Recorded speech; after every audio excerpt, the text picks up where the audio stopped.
नमस्कार, मैं रवि आसलीवाल। सकारात्मक खबरों में आपका स्वागत है। आप न्यूज़ के चैनल इसलिए देखते हैं ताकि आपको सूचना मिल सके, और अगर आप सूचना प्राप्त करना चाहते हैं तो आप हमारे चैनल को सब्सक्राइब कर सकते हैं। लेकिन यदि आपको ऐसे चैनल देखने हैं जिसमें सिर्फ किसी का अपमान होता हो, आपके मन में कूट कूट के गंदगी भरने का काम होता हो, और हाँ, आपको बच्चों की फीस से, अपने बच्चों के रोजगार से, महंगाई से और जो भी ऐसी देश की समस्याएं चल रही है, जैसे 7.61% मुद्रास्फीति दर यानी महंगाई इतनी बढ़ गई है, किसी चैनल पे, किसी मीडिया पे कोई इसके बारे में डिस्कस नहीं। इन चीज़ों से आपको अगर तकलीफ नहीं हो तो आप लड़ाई झगड़े की बहस भी देख सकते हो। लड़ाई झगड़े की बहस में कई चैनल विदेशों से युद्ध बताते हैं, कई चैनल किसी तरह की कोई ऐसी समस्या बता रहे हैं जिससे देश का कोई मतलब नहीं है। अगर आपको इनको देखने से कोई फ़र्क नहीं पड़ता तो आप ऐसे चैनल देखें।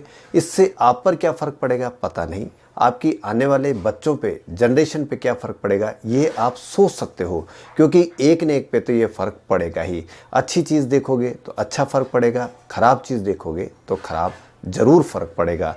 तो इसलिए हमको ऐसी अच्छी चीज़ें देखें ताकि हमारे देश का विकास हो सके और हमारा विकास हो सके। तो ऐसी ही खबरें देखें, अच्छी खबरें देखें, जिससे आपका विकास हो, देश का विकास हो और हम सबका भाईचारा बना रहे। तो बढ़ते हैं खबरों की ओर। देश में कोरोना से ठीक होने वालों की रफ्तार लगातार बढ़ रही है। 12 राज्यों में रिकवरी रेट 95% से ज़्यादा है। देश में कोरोना मरीजों का आंकड़ा 88,74,172 हो गया है। इनमें से 82,88,169 ठीक भी हो चुके हैं। पिछले 24 घंटों में 28,370 नए मरीज मिले। पिछले 4 महीने में यह आंकड़ा सबसे कम है। इसके पहले 14 जुलाई को सबसे कम 29,000 के करीब मरीज मिले थे। वहीं नकली चालान के जरिए जीएसटी चोरी की बढ़ती घटनाओं पर लगाम कसने के लिए केंद्र और राज्य सरकारों ने इस अभियान को शुरू किया है। इसके तहत धोखाधड़ी जांचने के लिए जीएसटी पंजीकरण रद्द करने की प्रक्रिया को और प्रभावी बनाया जाएगा। दीपावली खत्म होने के बाद ही अब छठ पर्व को लेकर रेलवे स्टेशनों पर भीड़ उमड़ने लगी है। भीड़ को देखते हुए रेलवे का पूरा महकमा प्रबंधन में जुटा हुआ है। साथ ही काफी संख्या में स्पेशल ट्रेनें भी चलाई जा रही है। मंगलवार को कई ट्रेनें रवाना कर लोगों की राह आसान की जाएगी। हालांकि अनारक्षित ट्रेनें नहीं चलने की वजह से दिल्ली से पूर्वांचल जाने वालों को परेशानी भी हो रही है, क्योंकि न तो ट्रेन चल रही और न ही काउंटर पर अनारक्षित कोच के टिकट मिल रहे हैं। उत्तर प्रदेश के फतेहपुर जिले में असोथर थाना क्षेत्र के गांव में लापता सगी बहनों के सोमवार शाम करीब 7 बजे तालाब में उतरते शव मिलने के बाद गांव में दहशत का माहौल है। सगी बहनों की आंख और सिर पर चोट के निशान देखकर ग्रामीणों ने हत्या की आशंका जताई है। ग्रामीणों ने पुलिस को शव उठाने से रोक दिया है। करीब 2 घंटे बाद पुलिस शवों को किसी तरीके से कब्जे में लेकर थाने पहुंची, और तब जाके ये मामला कहां तक पकड़ता है ये देखने की बात है। वहीं केरल में श्रद्धालुओं ने सोमवार को भगवान अयप्पा के दर्शन किए।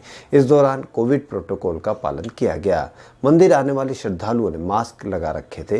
कोरोना महामारी के बीच ये पहली धार्मिक तीर्थ यात्रा है जो अगले 2 माह चलेगी। तीर्थ यात्रा के पहले दिन सोमवार तड़के से श्रद्धालु दर्शन के लिए सबरीमाला मंदिर पहुंचने लगे थे। वहीं पंजाब में बीते 50 दिन से चले आ रहे किसान आंदोलन के चलते रेलवे में कई करोड़ का नुकसान हुआ है। ये नुकसान 1986 यात्री ट्रेन और 3090 मालगाड़ियों को रद्द करने की वजह से हुआ है।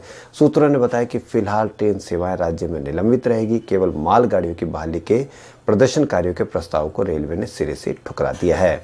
वहीं भारत बायोटेक ने सोमवार को कहा कि उसने देश में 22 स्थानों पर 26,000 प्रतिभागियों के साथ भारत में अपने कोरोना वायरस के तीसरे चरण के परीक्षण की शुरुआत कर दी है। हैदराबाद स्थित ड्रग मेकर ने एक बयान में कहा कि परीक्षण भारतीय चिकित्सा अनुसंधान परिषद के साथ मिलकर किया जाएगा।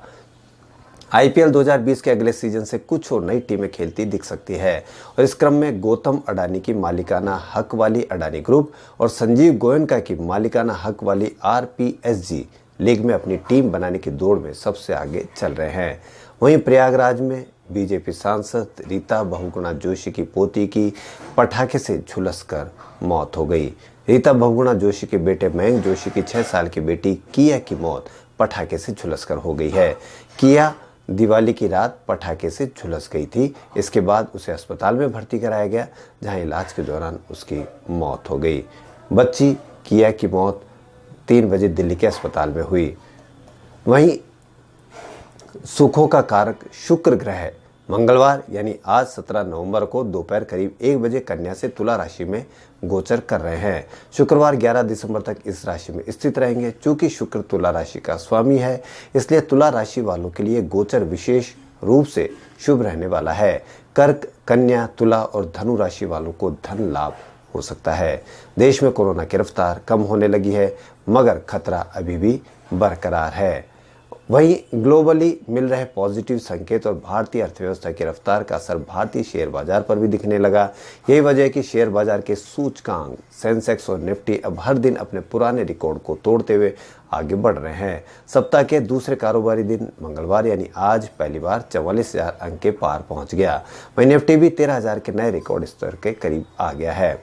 वहीं राजस्थान के उदयपुर से खबर, राष्ट्रीय आयुर्वेद दिवस और धन्वंतरी जयंती के अवसर पर जयपुर में आयोजित समारोह में मदन मोहन मालवीय राजकीय आयुर्वेद महाविद्यालय के वरिष्ठ सहायक भावेश गौतम को उत्कृष्ट कार्य व बेहतर सेवाओं के लिए चिकित्सा, स्वास्थ्य एवं आयुर्वेद मंत्री डॉक्टर रघु शर्मा ने सम्मानित किया।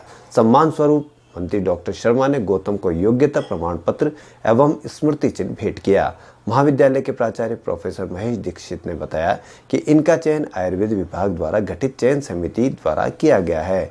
इस कार्यक्रम में आयुर्वेद विभाग के शासन सचिव, उप शासन सचिव एवं निदेशक सीमा शर्मा, प्राचार्य प्रोफेसर दीक्षित आदि उपस्थित थे। वहीं शहर के ऐतिहासिक तपोभूमि लालीवाव मठ में प्रतिवर्ष के भांति इस वर्ष भी रविवार को गोवर्धन पूजा और अन्नकूट महोत्सव मनाया गया।